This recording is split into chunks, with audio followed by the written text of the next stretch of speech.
Adlaw nga Biyernes karon mga kaigsuunan, petsa 15 sa bulan sa Oktubre, tuig 2021. Ang pagbasa kinutlo gikan sa Ebanghelyo sumala ni San Lucas, kapitulo 12, bersikulo 1 ngadto sa 7. Usa kahigayon ni ana, linibo ka mga tao ang nagpunsisok kaniya og tungod niini nagtinumbanay na sila. Mingon si Jesus pag-una sa iyang mga tinunan, pagbantay kamo sa igpapatubo sa pan sa mga Pariseo nga mao ang pagpakaaron ingnon. Bisan unsay gitabunan madayag og ang tanang tinaguan mabutyag.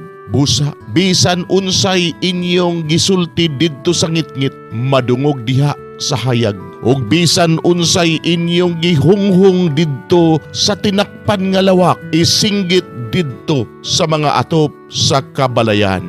Sultihan ko kamo mga higala. Ayaw kamo kahadlo kanila nga makapatay sa lawas, apan wala nay laing mahimo. Tug-anan ko kamo kinsa ang angay ninyong kahadlukan. Kahadluki ang Dios nga human mo patay, may gahom sa pagtambog kang bisan kinsa ngadto sa impierno. Oo, kahadluki gayod ninyo siya. Dili ba ang 5 ka gagmayng langgam ibaligya man lang og 2 ka dako? Apan walay usa kanila nga malimtan sa Dios. Bisan gani ang tanang buhok sa inyong ulo giihapman. Busa ayaw kamo kahadlok, labaw pa kaayo kamo bili kaysa daghang gagmayng langgam.